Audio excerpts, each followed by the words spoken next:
Bonsoir tout le monde. J'ai pas assez de place sur ma table. Vous allez bien? Vous êtes contents avec cette neige? Ouais, non, moi je suis pas content, mais c'est pas grave. C'est pas grave, on veut du chaud. Mais ce soir, je me réjouis parce que je vais vous parler de Salt. C'est une super compagnie avec les meilleurs prix du marché. Vraiment. En fait, on va parler de comment cette compagnie a pu devenir une des géantes de l'industrie, hein, et comment est-ce qu'ils continuent à nous donner, mais vraiment un bon réseau. Vous réjouissez? Pour ceux qui ne comprennent pas l'anglais, je suis en train de faire un jeu de mots. Alors Salt, mais je pense que vous savez, c'est du sel. Vous inquiétez pas, on va pas parler de la compagnie de Nathalie, du réseau. Non, c'est pas grave, c'est tout bon. On va parler, comme Nathalie elle a dit, du sel ce soir. C'est cool, hein? Je dois avouer qu'en fait, quand Max m'a donné ce thème, l'alliance, parce qu'on va parler de l'alliance du sel. Et quand il m'a donné ce thème, il y avait d'autres thèmes encore à dispo. J'ai vraiment hésité. J'étais là, mais franchement, est-ce que je ne change pas de thème? Parce que franchement, le sel, ce n'est pas très sexy. Hein? Je ne vais pas vous mentir, ce n'est pas très sexy. Et je ne savais pas vraiment, franchement, comment j'allais parler pendant 30 minutes sur du sel. Max, il va me dire, c'est 20 minutes. 20 minutes sur, mais moi, je m'accorde un peu de plus, ce n'est pas grave. Sur du sel. Mais en fait, en étudiant cette semaine, en lisant ce livre qu'on a à disposition, pour ceux qui cherchent un thème de doctorat, le sel, tu peux y aller. Hein. Vraiment, il y a des trucs à parler par rapport au sel, c'est hallucinant. Vraiment, ma tête a explosé, ça m'a fait un peu mal.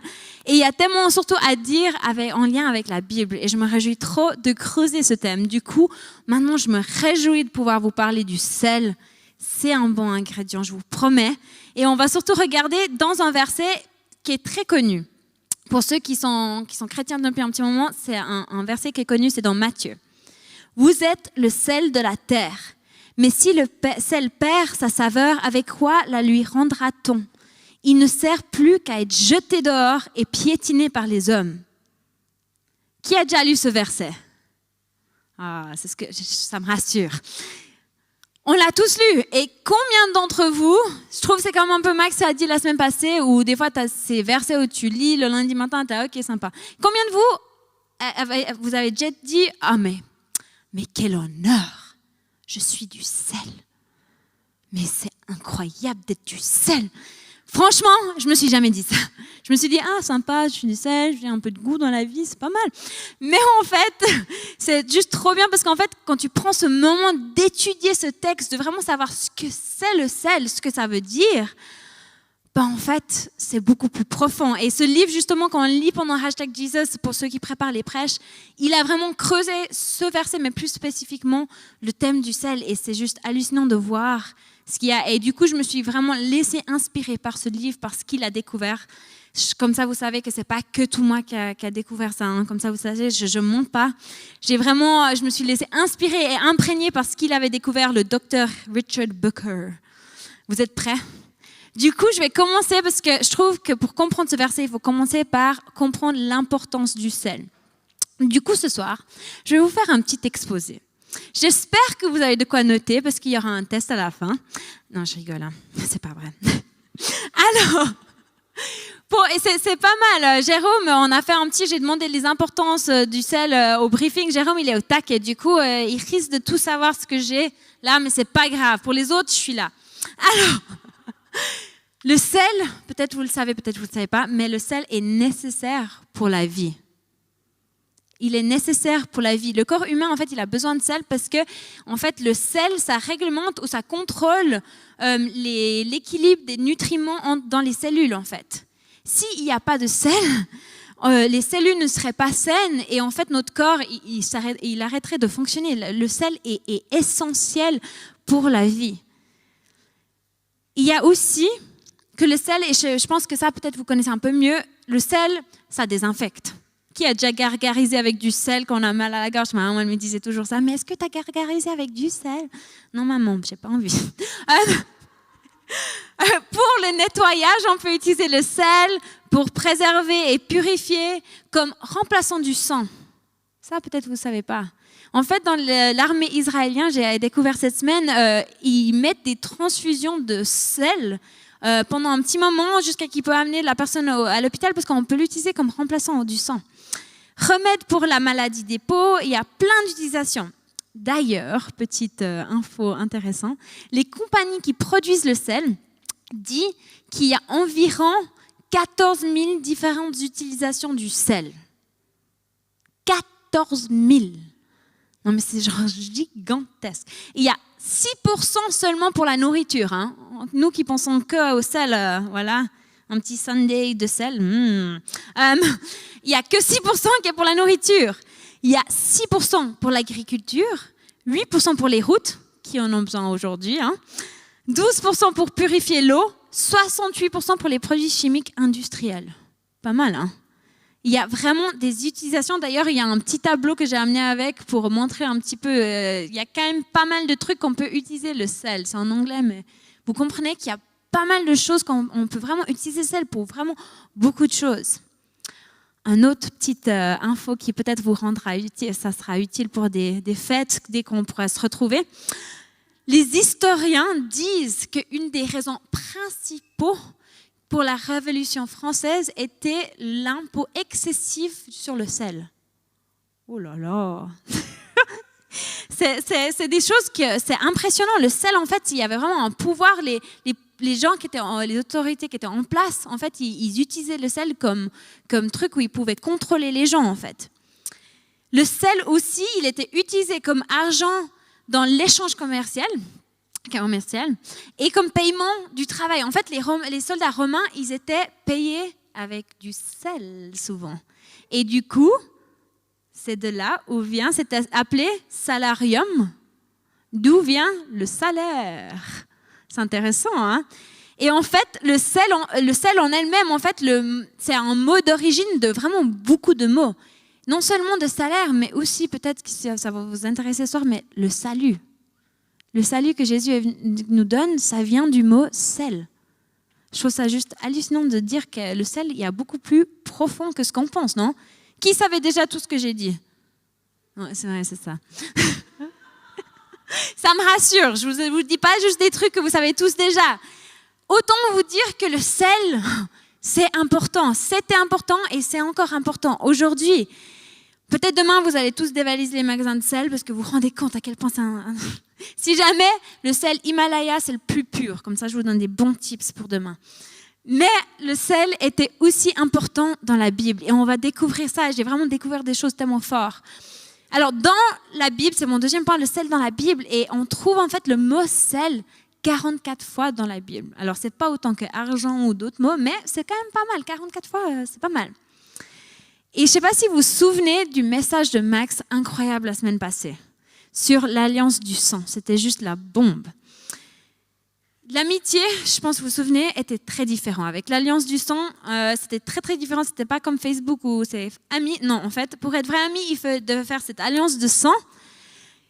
Il n'y avait que 9 étapes, c'était facile. Et en fait, ça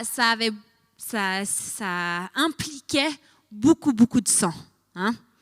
Il y avait du sang par terre, il y avait du sang sur les arbres, un arbre, il y avait du sang sur le bras. Je me suis dit, c'est une bonne chose qu'il n'y avait pas de moquette à l'époque. Ça aurait été catastrophique, j'imagine même pas. Bref, c'était bien, ils avaient des bons nettoyants. Mais du coup, en fait, ce sang, cette alliance de sang, j'ai découvert cette semaine que le sel, en fait, il était vu comme équivalent au sang. Le sel, j'ai déjà parlé. Le sel, en fait, pouvait être utilisé avec le sang ou comme remplaçant pour le sang. Parce qu'en fait, dans le sang, il y a du sel. Et le sel était important pour la vie. Comme on a vu, sans sel, on ne survit pas. Et du coup, en fait, à l'époque, ils voyaient le sel et le sang comme interchangeables. C'était vraiment la même chose, en fait. Et du coup, s'ils n'avaient pas le temps quand un ami arrivait à la maison qui voulait être ami avec lui, et puis ils n'avaient pas le temps de faire un sacrifice d'un animal, puis qu'ils se disaient, mais qu'est-ce qu'on fait? En fait, ils prenaient du sel, ils le mettaient je ne vais pas faire ça aujourd'hui parce que ça serait un peu problématique, mais ils mettaient du sel par terre pour représenter ce sang qui coulait, parce que c'était la même chose. Le sel, c'était la vie aussi, ça représentait la vie pour eux. Et du coup, ils utilisaient ce sel pour représenter, et puis pour faire cette alliance aussi. Et puis ça s'appelait une alliance de sel, mais qui valait tout autant fort que l'alliance de sang. Par contre, ça signifiait aussi ce sel, une guérison, une conservation. Et il y avait cette qualité de purifiant avec ce sel. Ça démontrait, ça signifiait ça, ce côté de pureté. C'est juste tellement beau de se dire qu'en fait, cette alliance de sel qu'on va parler ce soir, c'est la même force, la même puissance que cette alliance de sang en fait, qui a été faite. Et dans la Bible, ils mettaient non seulement pour cette alliance de sang, pour sel, et ils mettaient aussi du sel sur les sacrifices et les offrandes. On va lire dans Lévitique. Tu mettras du sel sur toutes tes offrandes. Tu ne laisseras pas ton offrande manquer de sel. Signe de l'alliance de ton Dieu. Sur toutes tes offrandes, tu mettras du sel. Il répète 3 fois. Hein. Tu mettras du sel sur toutes tes offrandes. Dieu, il est vraiment clair. Il veut qu'il y ait du sel sur les offrandes. Et dans Ézéchiel, tu les présenteras, et c'est de nouveau des offrandes, des sacrifices, devant l'Éternel. Les prêtres jetteront du sel sur eux et les offriront en holocauste à l'Éternel.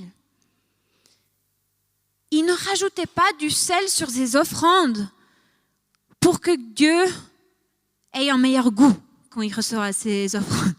Ils ne jouaient pas à Top Chef, ok ?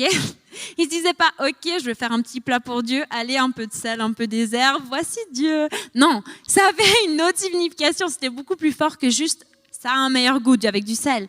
En fait, dans ce livre que j'ai lu, il disait qu'en fait, en rajoutant du sel au sacrifice, c'est Dieu qui demandait qu'ils fassent ça. Dieu voulait leur dire qu'ils auraient toujours un sacrifice qui les préservait, qui les sanctifierait, qui les aromatiserait leur vie. Dans le caractère moral de Dieu, en fait. Et ça, c'était un peu une image de ce que Jésus allait venir faire, en fait. Dieu voulait déjà leur montrer que c'était ça, un sacrifice, et c'était cette relation déjà qu'il voulait avoir avec eux, mais que Jésus allait accomplir plus tard.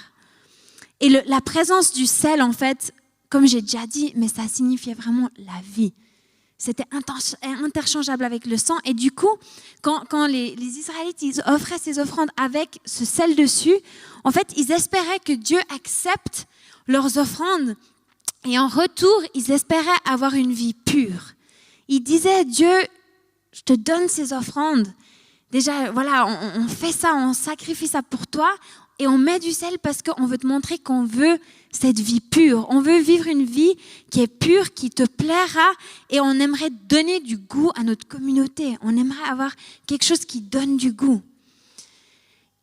Et troisième chose, il y a plusieurs trucs où je vais les faire plus rapidement après, mais la troisième chose qui m'a marquée aussi, c'est qu'en fait dans la Bible et à l'époque, quand tu mangeais du sel avec quelqu'un, tu rentrais dans une alliance d'amitié avec eux. Un peu comme cette alliance de sel et de sang, mais en fait, c'était une autre manière de rentrer dans cette alliance d'amitié avec quelqu'un, c'était simplement de manger du sel. Alors, et ça se fait toujours si jamais au Moyen-Orient, il y a encore pas mal de ces traditions qui restent en fait. Ils ne mangeaient pas du sel, genre, alors viens, on se prend un petit bol de sel, ça va être super bon. Non. En fait, le pain, à l'époque et toujours maintenant, il y avait du sel dedans. Et du coup, quand ils mangeaient du pain, ils mangeaient du sel. Et du coup, c'était ça qui ça signifiait. Et puis vraiment, quand ils mangeaient ce sel avec quelqu'un, ils étaient responsables de leur protection, de la protection de la personne et de pourvoir pour l'autre. Comme on a vu avec Max, cette même signification avec le sang, c'était la même chose avec le sel. Et c'était vraiment, vraiment mal vu, c'était malhonnête, c'était affreux, il fallait surtout pas rompre cette alliance d'amitié avec cette personne, c'était un grand déshonneur si tu trompais, si tu leur faisais du mal à cette personne. Je trouve que les amitiés aujourd'hui, c'est plus ce que c'était. Je sais pas si vous êtes d'accord, mais moi quand je lisais ces choses, je me disais, mais purée, les amis aujourd'hui, c'est tu veux être mon ami? Ouais, ok. Puis on ne dit même pas est-ce que tu veux être mon ami, sauf quand tu es à l'école, tu sais, tu écrivais sur un billet, tu veux être mon ami. Et puis en fait, dans le livre, il parlait de l'image en fait. Je pense que tout le monde connaît cette peinture bien connue de Last Supper, le dernier repas. Et il y a vraiment quelque chose qui m'a parlé Non, c'est pas là, c'est le grand, mais c'est pas grave, tu me coupes ma surprise, c'est pas grave. Mais en gros, le grande image du dernier pas, il y a Judas qui est assis pour vous, trois à côté de Jésus. Puis, je ne sais pas si tu as l'image, parce que c'est assez intéressant. Je ne sais pas si tu l'as trouvé, le grand. Non? C'est pas grave. Mais en gros, on voit, c'est vraiment dur de voir dans l'original, mais il y a quelque chose en fait que je pense qu'aucun de vous ait déjà remarqué. Mais à son coude, tu peux mettre l'image maintenant.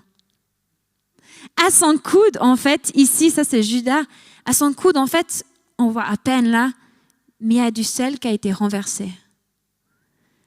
Il y a du sel qui a été renversé. Puis en fait, je lisais qu'il y a pas mal de superstitions. Il y a une autre image, en fait, ils ont reproduit cette image un peu en plus clair pour qu'on voie, voilà. Et puis on voit que c'est du sel qui a été renversé par le coude de Judas. Et en fait, Leonardo da Vinci, ils avaient encore cette tradition du sel.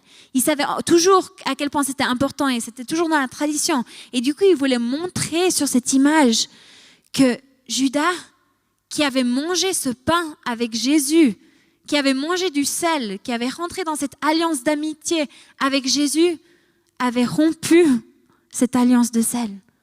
Je trouve ça tellement fort de se rendre compte qu'en fait, il y a cette image. Je ne vais plus jamais voir cette image de la même manière, mais là, on voit à quel point c'était important, cette alliance de sel.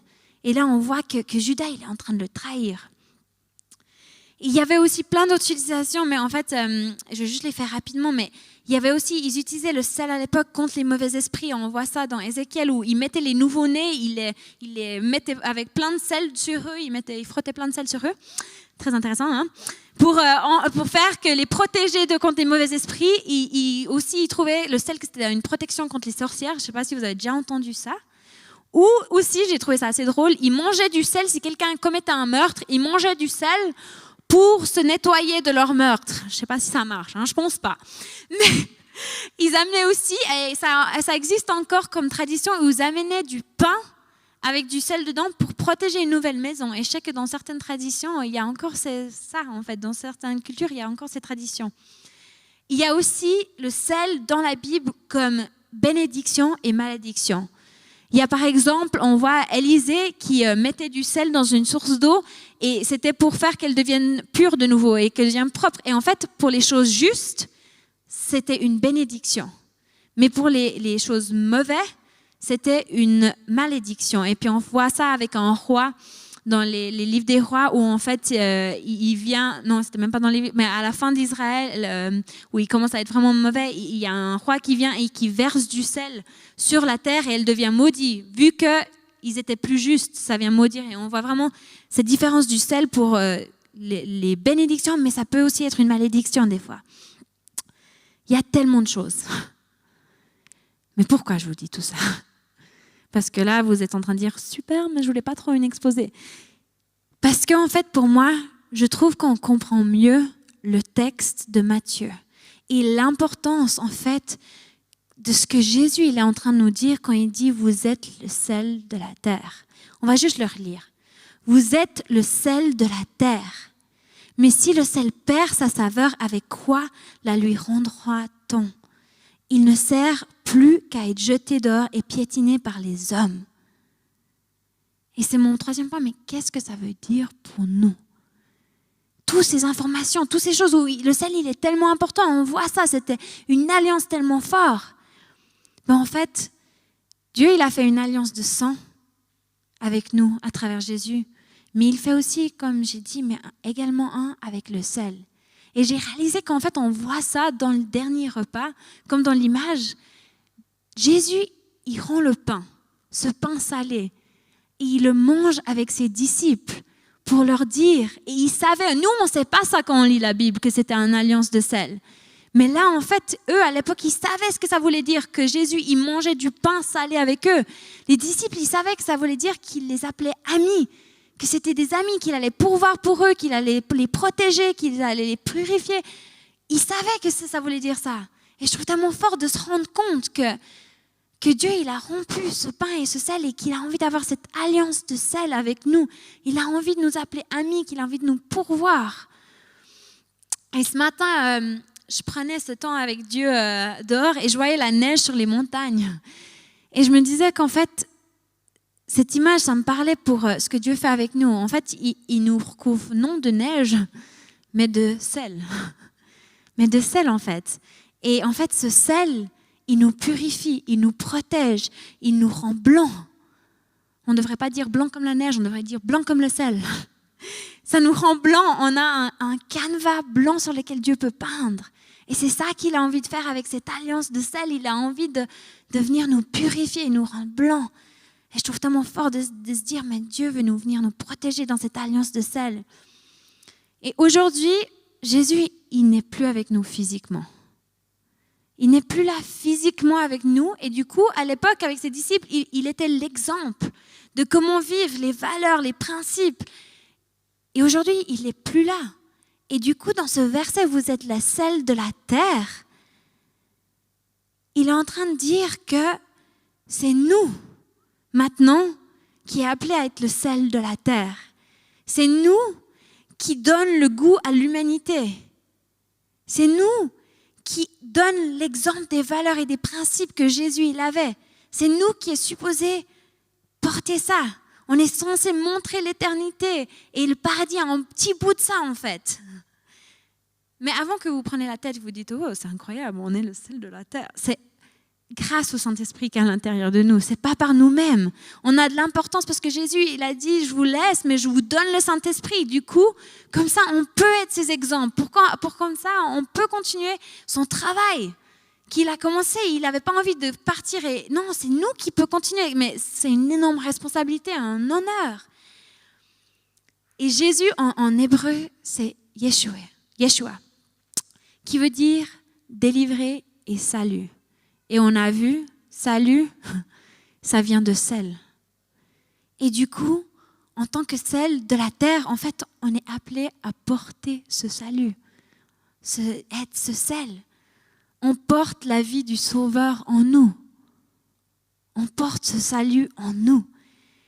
Et en tant que porteur de salut, en tant que sel, on préserve, on conserve, on purifie, on donne du goût autour de nous.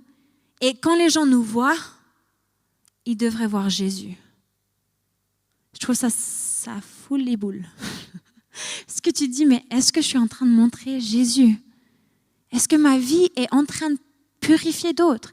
Est-ce que ma vie est en train de conserver d'autres? Est-ce que ma vie est en train de donner du goût autour de moi? Et une autre chose, le sel, il fait quelque chose d'autre. Quand tu manges trop de chips de la Migros, qu'est-ce qui se passe? T'as soif, non? T'as besoin d'un bon verre d'eau ou de coca ou quoi que ce soit. Bref, le sel, ça donne soif. Et du coup, les gens, quand ils nous voient, ils devraient avoir soif de ce qu'on a. Et ce qu'on a, c'est une personne et c'est Jésus. C'est le Saint-Esprit en nous. C'est Dieu avec qui on peut parler avec. On devrait donner soif aux gens. Est-ce qu'on donne soif aux gens? C'est une bonne question. Hein? Et il y a plein d'articles qui parlaient, et ce livre notamment, il parlait aussi du fait que le sel, en fait, il ne peut pas perdre son goût. Il ne peut pas perdre son caractère. Le sel, c'est du sel, il est inchangeable. Par contre, en fait, j'ai découvert que le sel peut perdre son efficacité. Il ne peut pas perdre son goût du sel, ça ne peut pas être changé, mais quand il est mélangé ou attaché à d'autres substances, il peut perdre son efficacité. Et je pense qu'on a tous fait ça. Apparemment, j'ai découvert que le sel, dans les magasins, souvent, ce qu'ils font, c'est qu'ils enlèvent toutes les bonnes choses et ils nous laissent juste avec le sel un peu pour donner du goût, en fait. Et du coup, qu'est-ce qui se passe quand on a ce sel, pas toujours la meilleure qualité, sauf si tu as le sel d'Himalaya à la maison? Qu'est-ce qui se passe? On met dessus, on goûte, il n'y a pas assez. Du coup, on rajoute parce qu'il n'est pas efficace. Et pareillement, en fait, on peut perdre notre efficacité à donner la vie. On peut perdre notre efficacité en faisant des compromis sur nos valeurs, en faisant des compromis dans nos convictions, nos priorités, notre style de vie. On peut perdre notre efficacité. Et j'ai une image pour vous aider un peu aussi à mieux comprendre ça. En fait, ce matin, en prenant ce temps avec Dieu, où j'ai eu cette jolie image, j'étais contente. Mais en fait, je me suis dit, je vais lire la Bible. J'ai ouvert mon attel et il y avait un article sur Meghan Markle et l'interview pour tous ceux qui l'ont regardé. Je suis anglaise, du coup, j'étais obligée de le regarder. Et du coup, je tombe sur l'article et je suis genre là, je vais le finir parce que je ne l'ai pas fini. Du coup, je vais le finir. Et du coup, je le finis et je suis là, ok, maintenant, je vais aller sur ma Bible. Je vais sur ma Bible. Et j'ai lu quelques versets et le natel s'est éteint. J'ai pris mon temps avec Dieu, mais j'étais beaucoup moins efficace. Et c'est la même chose, c'est quand on se laisse influencer, distraire par d'autres choses. Et du coup, on est toujours ce sel. On a toujours ce salut. Si on a accepté Jésus, on a toujours ce salut en nous, ce sel en nous, cette alliance de sel, mais on est 1000 fois moins efficace. Si on se laisse distraire, si on se laisse mélanger avec les distractions attachées aux choses du monde. Et c'est tellement fort de se dire, mais en fait, on est toujours ce sel, mais est-ce que les gens peuvent toujours goûter et voir que Dieu est bon? Est-ce que les gens, ils peuvent toujours goûter et voir que Dieu est bon? Ou est-ce qu'ils ne voient rien? Ils savent qu'on est chrétien, ils savent qu'on a le salut, mais ils ne voient pas grand-chose. On ne donne pas soif aux gens. Et on peut lire dans 1 Jean 2, 15 à 17. N'aimez pas le monde ni ce qui est dans le monde. Si quelqu'un aime le monde, l'amour du Père n'est pas en lui. En effet, tout ce qui est dans le monde, la convoitise qui est dans l'homme, la convoitise des yeux et l'orgueil dû aux richesses vient non du Père, mais du monde. Et on peut se laisser tellement vite distraire. Je ne dis pas ça pour juger parce que vous avez vu Meghan Markle, elle a réussi à me distraire. On peut se laisser tellement vite distraire par les choses du monde. Mais je trouve quelque chose de fort là-dedans, parce qu'en fait, le mot monde en grec, ça veut dire cosmos. Et Max m'a montré 3 significations cette semaine qu'il a reçues dans un cours. J'ai été vérifiée pour qu'il ne me disait pas des bêtises. Du coup, ça veut dire univers harmonieux. Ça peut dire le monde en général, l'humanité, le monde déchu, tout ce qui est en désaccord avec Dieu en fait. Et en fait, j'ai juste envie de vous dire ce soir, quand vous lisez ça, des fois on peut se dire, mais il faut que je rejette tout. Tout ce qui est dans ce monde, on rejette parce que ça ne va plus. J'ai envie de vous dire non. Non, parce qu'en fait, moi je pense que là, il parle du monde déchu. Et du coup, on n'a pas besoin de tout rejeter dans ce monde, parce qu'il y a des choses magnifiques, les montagnes, un bon repas. On peut quand même profiter de cette terre que Dieu a créée, qui est bon. Mais il faut surtout rejeter tout ce qui est déchu, tout ce qui est tordu, tout ce qui est plus bon. Et du coup, j'ai envie de vous poser plusieurs questions ce soir, mais est-ce que tu as été influencé? Est-ce que tu t'es laissé attacher à d'autres choses et qui t'a fait perdre ton efficacité? Est-ce que ta vie donne soif aux gens? Comme j'ai demandé avant, c'est une question dure à se dire. Est-ce que ma vie donne vraiment soif aux gens? Est-ce que je me donne soif à moi-même? Si je voyais ma vie, est-ce que ça me donnerait envie? Ou est-ce que toi, tu as soif de quelque chose de plus? Est-ce qu'il te manque quelque chose? Et j'ai découvert dans un autre site sur Internet un autre passage qui parle du sel. Et ça m'a tellement impacté. C'est dans Luc. Le sel est une bonne chose. Mais si le sel perd sa saveur, c'est comme si on a déjà entendu ça, avec quoi la lui rendra-t-on? Ok, jusqu'à là, c'est normal. Il n'est bon ni pour la terre, ni pour le fumier. On la jette dehors. Que celui qui a des oreilles pour entendre, entende. Et en fait, dans ce passage, on ne parle plus par rapport au goût. On parle par rapport à la terre et au fumier. Et en fait, le sel, il est aussi important pour le fumier. On sait tous que si on met plein de sel sur les mauvaises herbes, ça part. C'est mauvais. Mais si tu mets la bonne quantité, en fait, sur du fumier, c'est important. Parce que ce qui se passe, c'est qu'en fait, le fumier, il se décompose. Il se décompose et du coup, les minéraux, les nutriments, en fait, pour la plante, pour la terre, ça peut s'absorber beaucoup mieux, en fait. Pourquoi je vous dis ça? Parce qu'en fait, on n'est pas juste appelé à avoir du goût. Mais en fait, en tant que sel, on est aussi appelé à aider les choses à mieux fleurir. À aider les choses à mieux fleurir. On n'est pas juste appelés à avoir du goût. On est appelés à amener de la vie. Et en fait, ce sel, il est versé sur quelque chose qui n'est pas beau. Je pense que je vous parle bien, en tant que fribourgeois peut-être. C'est pas beau, le fumier. Et ça sent pas bon. C'est pas beau et c'est pas bon. Mais pourtant, ça peut fleurir. Ça peut fleurir. Et elle a dit quelque chose dans son article que je trouvais tellement fort et j'espère que ça va vous parler ce soir comme ça m'a parlé. Des fois, Dieu t'envoie dans des endroits où il te laisse traverser des moments qui ressemblent à du fumier. C'est une bonne manière de dire quelque chose d'autre. Ça ressemble à du fumier. C'est pas beau, ça pue, c'est moche. Dans tous les aspects, c'est affreux. Et je sais pas pour vous, mais c'est le dernier endroit où tu voudrais être. Tu dis, pourquoi est-ce que je suis là?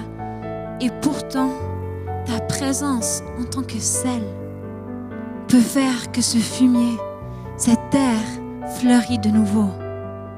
Et moi, ça me parle tellement de me dire qu'en fait, quand je traverse ces moments où je me dis, mais ça pue, c'est pas bon, qu'en fait, moi, je suis ce sel qui peut faire que cet endroit peut de nouveau fleurir.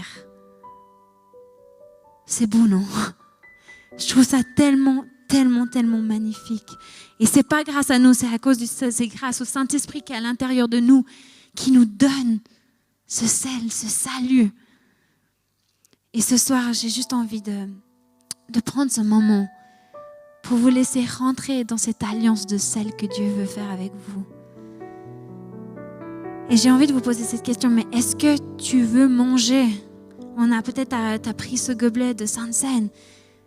En fait, c'est fou de se dire, je découvre toujours plus sur cette Sainte Seine, mais de me dire que ce qu'on mange, en fait, c'est pas juste simplement son corps, c'était aussi une image de rentrer dans une alliance de sel avec lui.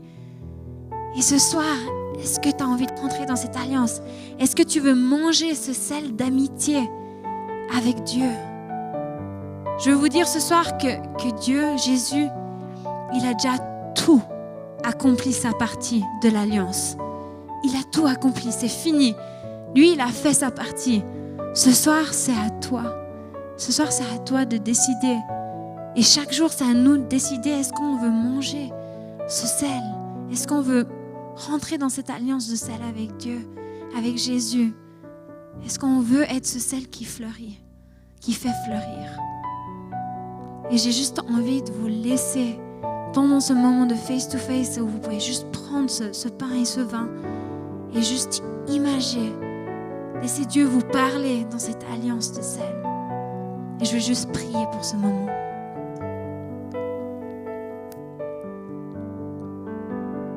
Mais papa, moi je te remercie parce qu'à travers l'image du sel, tu peux tellement nous parler.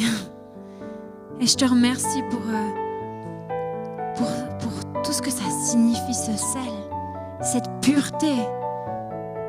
Comme tu as envie de nous protéger, nous conserver. Comme tu as envie de rentrer dans cette amitié avec nous, papa. Tu as envie de nous guérir.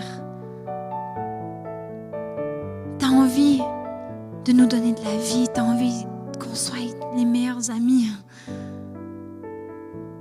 Tu as envie de venir juste nous parler. Et je te remercie tellement pour cette image du sel qui est beaucoup plus fort que j'imaginais, que je pense que beaucoup d'entre nous imaginaient. Je te prie vraiment que ce soir, tu puisses nous parler, que tu puisses nous donner des images, que tu puisses juste nous faire fleurir de nouveau. On est là pour faire fleurir la vie d'autres personnes, papa, mais viens, toi, nous apporter le sel pour nous faire refleurir aussi, papa. Je te prie vraiment que ton Saint-Esprit puisse descendre sur la vie des gens ce soir. Que pour les gens, peut-être c'est la première fois que tu demandes le Saint-Esprit de venir dans ta vie, mais s'il te plaît, Seigneur, viens juste déverser ton Saint-Esprit sur chacun de nos vies, papa. Aide-nous à accepter ce salut qu'on porte, ce sel que tu nous appelles à être. Et je te prie, Seigneur, chaque jour qu'on se lève, qu'on puisse juste se rendre compte de cette importance, cette responsabilité que tu mets sur nous d'être sel de la terre. Aide-nous, Papa, à être ceux qui donnent du goût, à être ceux qui donnent la vie. Et je te prie vraiment ce soir qu'on sort de cette salle changée, qu'on sort de cette salle en étant des gens qui donnent soif aux autres. Et merci parce que quand on lit ta Bible, on a soif. On a soif de te connaître, on a soif d'avoir ce salut. Amen.